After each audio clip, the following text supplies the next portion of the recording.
The federal government says it is funding the procurement of patrol vehicles and other logistics in order to strengthen the operational capacity of the Nigeria police force. Speaking in Abuja at a ceremonial parade of the Nigeria police, the Minister of Interior, General Abdulrahman Dambazal, says that the federal government will support the deployment of police personnel to restore civil authority in the northeast.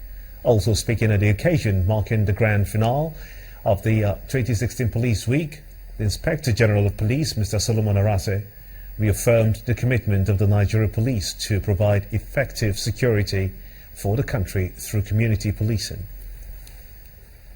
The need for a police system that is driven by community input in Nigeria has even become more imperative considering our normal national security challenges in which kidnapping, armed robbery, murder, transnational crimes, terrorism, and other organized crimes have evolved to threaten our national values and developmental strides. It is in furtherance to this that the federal government approved the recruitment of additional 10,000 police personnel and also approved funds for the takeoff of the exercise. The presidency has been assured that the exercise will commence under a transparent and credible process with effect from today, 1st April 2016. Aside addressing the national challenge of youth unemployment, this initiative will bridge the chronic manpower gap inherited by this regime in the Nigerian police. The Minister of Interior, Abdulrahman Dambazal. Governor Nasir El-Rufai of Kaduna State has debunked speculations and criticisms trading the bill regulating preaching in mosques and churches in the state. The governor says that some of those speaking against the bill are doing so out of ignorance. While speaking with reporters in Kaduna, Governor El-Rufai urged those opposing the proposed religious bill, which is currently before the State House of Assembly, to get a copy and read it before forming their opinions. The governor, while explaining the importance of the bill, is addressing socio-economic issues in the state, advised residents to identify the grey areas in the bill with a view to amicably resolving their concerns. This is something that I find both disturbing and disappointing. Because, you know, in any argument, in any situation, if you have your facts and you're on right footing, you don't need to revert to religion. Religion doesn't win arguments for you. So what I have found in my life is that the moment a person introduces religion, I know he's wrong. Because if you are right, if you have facts and you can justify your position, why bring God into it? God will judge us at the day of judgment, all of us. But the moment you see a person hiding behind either religion, the moment you catch a thief, you say, it's because I'm a Hausaman. Oh, you are catching me because I'm a Muslim. You know that he is guilty. People only revert to religion and ethnicity when they have run out of convincing arguments.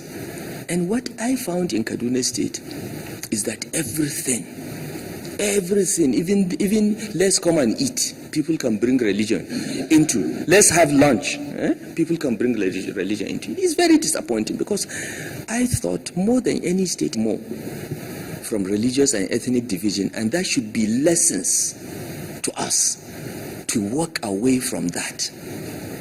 But what I find is that the elites of Kaduna State have only one weapon, and that is religion. And it is sad.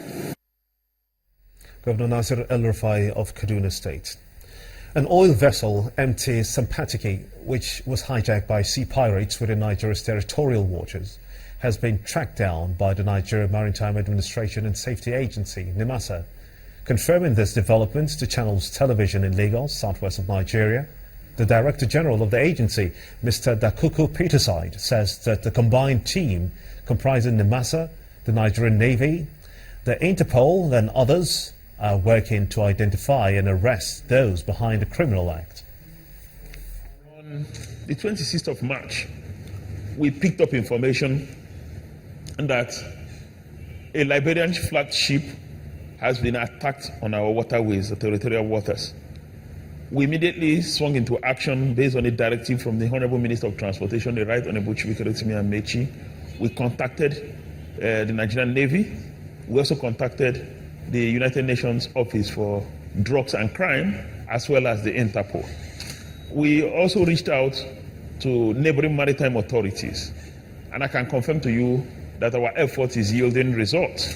We also deployed our satellite surveillance system, and as we speak, we have located the vessel offshore Lomé in Togo. And as of this morning, the Togolese maritime authorities were about to board the vessel to interview crew members to get further information that will help us and will aid us in locating the 5 crew members that were abducted within our territorial waters. Our idea is to shorten the response time whenever this kind of thing occurs, but we're optimistic that this will be the last time it will occur because we intend to increase surveillance and intelligence gathering on our waterways. And most importantly, we are about sending a bill after consultation with stakeholders, a draft bill on anti-piracy activities on our waterways, and we hope that will give us a framework to fight piracy. Let's flip over now to business news on the news at 10 with Emana Amawe. You first. First Bank.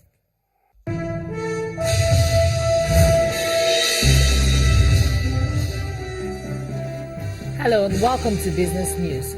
The Ogun State government, Southwest Nigeria, says it will commence payment of workers' salaries with the bank verification number, the BVN, from this month to allow the government to have knowledge of workers on its payroll.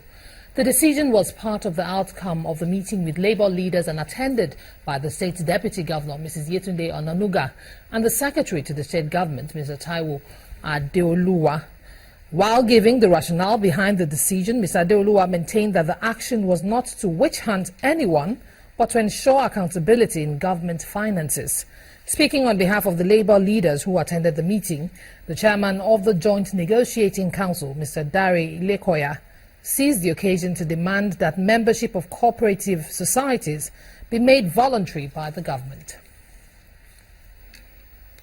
The National Assembly needs to review old laws in the country in order to spur growth.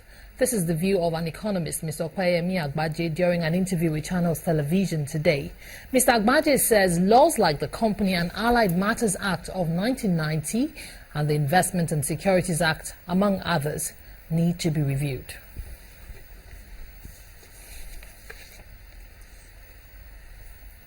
And the president of the major petroleum marketers, Moman, and the CEO of Forte Oil, Mr. Akin Femiwa, says the Nigerian government has provided sufficient allocations for the import of petrol products in the second quarter of April to June 2016. In a statement released on Friday, Mr. Akin Femiwa says the allocations have been evenly divided between the NNPC and all petroleum marketing firms. The statement therefore advises Nigerians to avoid panic buying and storage of petrol, as the government has put in place structures to ensure the effective distribution of all the import allocations to retail outlets. The Moman president assures of collaborative efforts by the government, the NNPC and all oil importers to resolve the ongoing petrol scarcity. And one of Nigeria's indigenous conglomerates, UACN, has reported a negative full-year 2015 pre-tax profit of 7.94 billion naira. That's a sharp contrast to the 14.1 billion naira recorded in 2014. The group's 2015 full-year revenue also declined to 73.15 billion naira from the 2014 figure of 85.65 billion naira. The directors are proposing a 1 naira cash dividend to the shareholders, and that's despite the disappointing financial year. On the first trading day of the month and the last trading session for the week, the key broad index of the Nigerian Stock Exchange closed in the green territory, adding 79 basis points.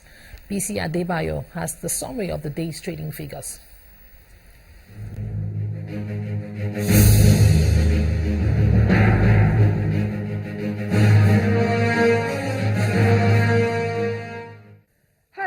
welcome to the stock market reports.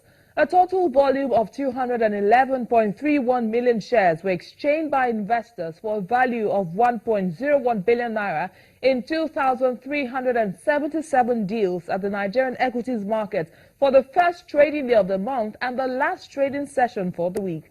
The all-share index appreciated further by 0.79% to close at 25,507.09 with a higher market capitalization of 8.77 trillion naira.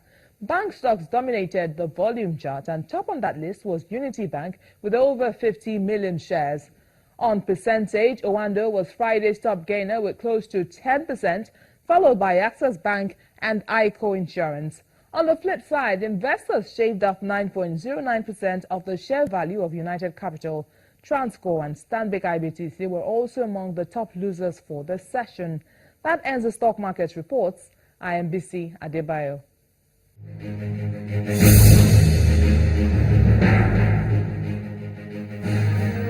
Thank you, BC. Well, over to the global markets now. European stocks suffered massive cuts. U.S. markets had great gains, and it was mixed sentiment across Asia and Africa. Let's take a look.